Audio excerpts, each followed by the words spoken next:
किसान का चोली दामन का साथ है। जब भूमि अधिग्रहण कानून ये लेकर के आए थे, चाहे भट्टा परसोल की घटना की बात हो, हमेशा जब भी किसान के ऊपर दिक्कत आई है, कोई आंदोलन किया है, तो कांग्रेस पार्टी राहुल गांधी जी के नेतृत्व में साथ खड़ी रही है, आगे भी खड़ी रहेगी। इनका अहंकार देश के सामने एक्सपोज हो चुका है, इनकी बेईमानी देश के सामने एक्सपोज हो चुकी है। इनको माफ़ी मांगनी चाहिए और भविष्य में जो वादे इन्होंने किए थे कि किसान की आमदनी दोगुनी करेंगे, उन वादों के ऊपर इनको काम करना चाहिए। यही प्रजातंत्र का तकाजा है, लेकिन इनसे उम्मीद नहीं है। आज भी किसान जो मांग करेंगे या किसान जो लाइन लेंगे, कांग्रेस पार्टी उनके साथ खड़ी रहेगी। धन्यवाद। अध्यक्ष जी ने जो कहा उसमें सारी बात आ जाती है। मैं भी उनका समर्थन करता हूं कि बहुत ही जो हालात हैं देश के अंदर और देश के इतिहास में आज़ादी के बाद में कभी नहीं सुना होगा कि 1 साल तक जो संघर्ष चले सड़कों पर, किसानों को बैठना पड़े, जिनको अन्नदाता कहते हैं, और उन्होंने भी इतिहास बनाया है जिस प्रकार से संघर्षशील होकर के और जिस भावना के साथ में पूरे देश के किसानों को रिप्रेजेंट कर रहे थे। वो मोदी जी व उनकी सरकार के लोग समझ नहीं पा रहे थे। जो बॉर्डर पे लोग बैठे हुए थे, पंजाब बॉर्डर हो, हरियाणा बॉर्डर हो, राजस्थान बॉर्डर हो, और वो किसान एक प्रकार से पूरे देश के किसानों को रिप्रेजेंट कर रहे थे, उनकी भावनाओं को रिप्रेजेंट कर रहे थे। वो समझने में ये सरकार फेल रही। इसी कारण से 1 साल गुजर गया और ये संघर्ष चलता रहा, सैकड़ों किसान मारे गए। राहुल गांधी जी को, विपक्षी पार्टियों को राष्ट्रपति से मिलना पड़ा हो, चाहे लगातार संघर्ष में साथ देना पड़ा हो।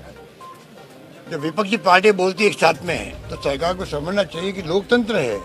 लोकतंत्र में जब विपक्ष क्या चाहता है, पब्लिक क्या चाहती है, वो असेसमेंट नहीं कर पाए। और जैसा कि इनके प्रकृति के अंदर है, ये अहम घमंड में रहे और प्रधानमंत्री जी को मजबूर होकर आना पड़ा, देशवासियों को संदेश देना पड़ा। 3 काले कानूनों को जिनका हमारी विधानसभा ने पहले ही खारिज कर दिया था, उनके ऊपर उनको वापस लेने की घोषणा करना पड़ी। ये मैं समझता हूँ देश के किसानों की बहुत भारी शानदार विजय है।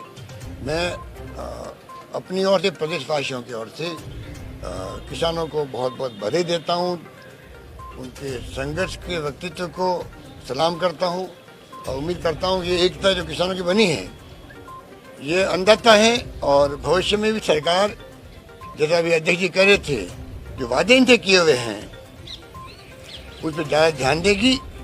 कब इनकी इनकम दुगनी होगी, वादा तो वो था, और 3 काले कानून लेके आ गए जो उनको बर्बाद करने वाले थे। और ये आभास हमें कल रात को मिल गया था, जब यूपी के अंदर अगर मान लो प्रधानमंत्री 3 दिन जाके डेरा डाले, आज से ही चुनाव जीतने के लिए प्रधानमंत्री खुद जाए, और उनके जो राष्ट्रीय अध्यक्ष जेपी नड्डा जी, पूर्व मुख्यमंत्री राजनाथ सिंह जी और केंद्र के गृह मंत्री अमित शाह जी, 3 लोगों को वहाँ पर जो जिम्मेवारी सौंपी गई है संभाग वाइज बूथ मैनेजमेंट की, उससे अंदाज लगा लीजिए कि ये आज का फैसला भी यूपी चुनाव को देख के हो रहा है।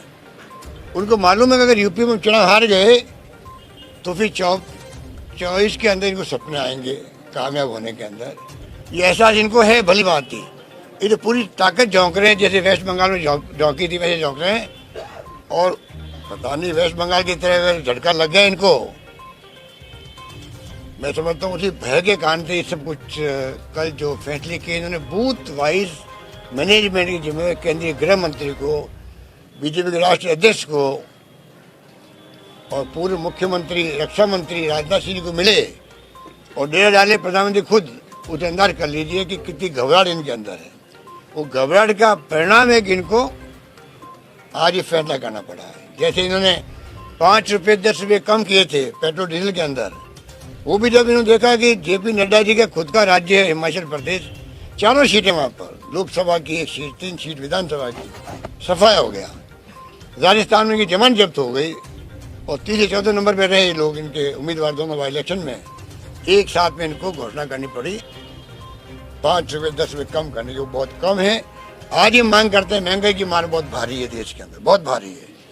बेरोजगारी बहुत भयंकर बढ़ती जा रही है। नौजवानों में आक्रोश है क्योंकि 3/4 आबादी नौजवानों की है, जिस पर राजस्थान सरकार नौकरियों का रास्ता खोल चुकी है, लगभग 1 लाख नौकरियां दे चुकी है और 70,000 नौकरियों का कार्य चल रहा है, प्रोसेस चल रहा है। उसी प्रकार से भारत सरकार को आगे आना चाहिए, मेरा मानना है। महंगाई की मार बहुत भयंकर, इनको 10 रुपये 15 रुपये और कम करने चाहिए। ये कम करेंगे तो हमारे 3,500 करोड़ रुपये और कम होंगे हमारे, वो मंजूर है। पब्लिक इंटरेस्ट में महंगाई कम हो, ये बहुत बड़ा मुद्दा है। मैं मोदी जी को कहना चाहूँगा कि आप इस बात को समझो और समय रहते हुए अभी और आप फैसला करो, ये बात हमें कहना है। कोविड को जब तक लिखित में नहीं आएगा कुछ भी करके हम हटने वाले नहीं हैं। सारे किसान जब तक ये कहेंगे जब तक लिखित में हमारे पास कुछ नहीं आएगा तब तक हम हटेंगे ही नहीं। क्रेडिबिलिटी खोदी ना, क्रेडिबिलिटी खोदी, क्या भरोसा नहीं है। देखिए, ये तो इन्होंने विश्वसनीयता खोदी अपनी। बात सुनिए, बिल्कुल अधिक ठीक कह रहे हैं। देखिए, जब सरकार की क्रेडिबिलिटी खत्म हो जाती है तब ये आशंका पैदा होती है, जो कि आप लोग बोल रहे हो मीडिया वाले। जब मीडिया वाले बोलता है इसका मतलब आम आदमी बोल रहा होगा, उनके मन में ये आशंकाएं हैं, तो क्रेडिबिलिटी का संकट पैदा हो गया इस सरकार के सामने। ये भी जो भावना पैदा हो रही है कि पता नहीं क्या करेंगे। अभी तक भी घोषणा करने के बावजूद भी प्रधानमंत्री घोषणा कर दे, उसके बावजूद अगर ये देशवासियों के दिमाग में बात रहेगी नहीं, पता नहीं क्या करेंगे, कोई रास्ता निकाल देंगे, पता नहीं पार्लियामेंट में क्या करेंगे। ये क्रेडिबिलिटी के संकट की बात है, इसको भी इनको समझ जाना चाहिए। आज ये किस दिशा में जा रहे हैं, इसलिए हम बार बार कह रहे हैं देश किस दिशा में जाएगा, किस दिशा में जा रहा है कोई नहीं जानता है, क्योंकि सारी संस्थाओं पर, जुडिशरी पर, इनकम टैक्स, ईडी, सीबीआई पर जो दबाव है कोई कल्पना नहीं कर सकता है। उस दबाव में देश चल रहा है। पूरा देश में एक प्रकार से कहना चाहिए कि बहुत ही माहौल है, घबराहट का माहौल है, असहिष्णुता का माहौल बन गया है। और जो भाईचारा, प्रेम, मोहब्बत, विश्वास होना चाहिए वो कम होता जा रहा है और ये बहुत देश के लिए खतरनाक है। हमें बड़ी चिंता लगी हुई इस बात की। केवल चुनाव के लिए डिसीजन लिया सरकार ने, 5 राज्यों में चुनाव। बहुत बहुत शुक्रिया आप सबका, आप लोग तकलीफ देखते हो। सर एक कोविड मीटिंग सर, कोविड की मीटिंग हम करके आए अभी। कोविड का डॉक्टर्स की राय भी ली हम लोगों ने, प्रेसिडेंट ने देखे, और हम लोग राजस्थान में पूरी तैयारी कर रहे हैं। पर क्योंकि यूरोप में बहुत भयंकर फैल रहा है, ये बेड नहीं मिल रहा वहाँ पर, जर्मनी में और रशिया के अंदर। और WHO जो है, WHO अगर ये कहे कि आने वाले महीनों में 5 लाख लोग मर सकते हैं यूरोप के अंदर, तो पूरी विश्व के लोगों को चिंतित होना स्वाभाविक है।